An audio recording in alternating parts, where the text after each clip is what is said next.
Crônicas do Amanhecer, por Feijão Centro Espírita Allan Kardec de Balneário Gaivota, 2 de outubro de 2020. Sem fé, jovens do Brasil são zumbis existenciais, diz ministro da Educação parte 1. O ministro da Educação, Milton Ribeiro, afirmou na quinta-feira 10/09 que parcela dos jovens brasileiros se tornou zumbis existenciais que não acredita mais em Deus. Em evento de lançamento de políticas contra a mutilação e o suicídio, o ministro, que também é pastor presbiteriano, avaliou que o mundo vive um momento de desconstrução de tudo, o que deixa o público jovem sem referência ou motivação. Nós temos hoje no Brasil, motivados creio eu, meu diagnóstico, por essa quebra de absolutos e de certezas, verdadeiros zumbis existenciais. Não acreditam mais em nada, desde Deus à política. Eles não têm nenhuma motivação, disse. No seu discurso, o ministro afirmou ainda que a juventude tem vivido um vazio existencial, o que, na opinião dele, estimula adolescentes a viverem sem propósito e a tirarem a própria vida.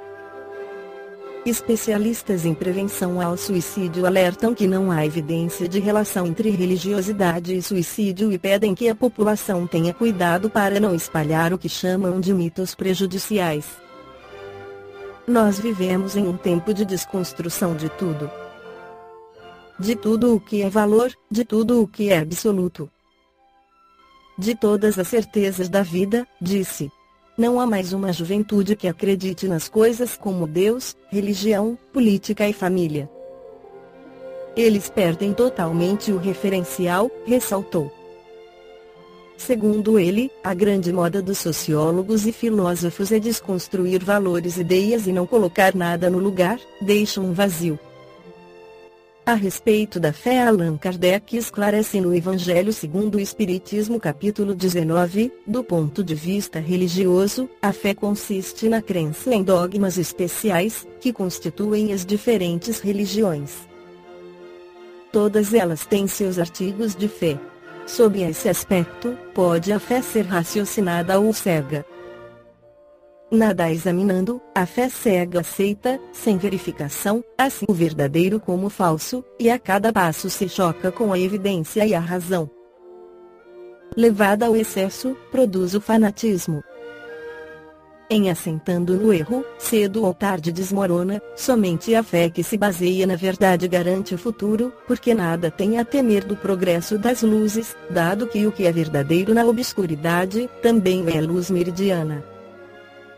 Cada religião pretende ter a posse exclusiva da verdade, preconizar alguém a fé cega sobre um ponto de crença e confessar-se impotente para demonstrar que está com a razão. Diz-se vulgarmente que a fé não se prescreve, donde resulta alegar muita gente que não lhe cabe a culpa de não ter fé. Sem dúvida, a fé não se prescreve, nem, o que ainda é mais certo, se impõe. Não, ela se adquire e ninguém há que esteja impedido de possuí-la, mesmo entre os mais refratários. Falamos das verdades espirituais básicas e não de tal ou qual crença particular. Não é a fé que compete procurá-los, a eles é que cumprir-lhe ao encontro e, se a buscarem sinceramente, não deixarão de achá-la. Tende, pois, como certo que os que dizem nada de melhor desejamos do que crer, mas não o podemos, apenas de lábios o dizem e não do íntimo, porquanto, ao dizerem isso, tapam os ouvidos. As provas, no entanto, chovem-lhes ao derredor, porque fogem de observá-las. Da parte de uns, há descaso, da de outros, o temor de serem forçados a mudar de hábitos, da parte da maioria, há o orgulho, negando-se a reconhecer a existência de uma força superior, porque teria de curvar-se diante dela. Em certas pessoas, a fé parece de algum modo inata, uma centelha basta para desenvolvê-la. Essa facilidade de assimilar as verdades espirituais é sinal evidente de anterior progresso. Em outras pessoas, ao contrário, elas dificilmente penetram, sinal não menos evidente de naturezas retardatárias.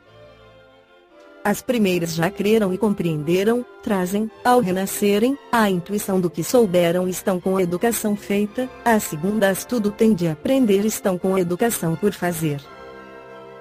Ela, entretanto, se fará e, se não ficar concluída nesta existência, ficará em outra. A resistência do incrédulo, devemos convir, muitas vezes provém menos dele do que da maneira por que lhe apresentam as coisas. A fé necessita de uma base que é a inteligência perfeita daquilo em que se deve crer. E para crer, não basta ver, é preciso, sobretudo, compreender. A fé cega já não é deste século, tanto assim que precisamente o dogma da fé cega é que produz hoje o maior número dos incrédulos, porque ela pretende impor-se, exigindo a abdicação de uma das mais preciosas prerrogativas do homem, o raciocínio e o livre-arbítrio. É principalmente contra essa fé que se levanta o incrédulo, e dela é que se pode, com verdade, dizer que não se prescreve. Não admitindo provas, ela deixa no espírito alguma coisa de vago, que dá nascimento à dúvida. A fé raciocinada, por se apoiar nos fatos e na lógica, nenhuma obscuridade deixa. A criatura então crê, porque tem certeza, e ninguém tem certeza senão porque compreendeu. Eis porque não se dobra. Fé inabalável só é a que pode encarar de frente a razão, em todas as épocas da humanidade. A esse resultado conduz o Espiritismo, pelo que triunfa da incredulidade, sempre que não encontra oposição sistemática e interessada. Esta foi a crônica do amanhecer de 2 de outubro de 2020. Por Feijão Centro Espírita Allan Kardec de Balneário Gaivota. Que a paz esteja com todos.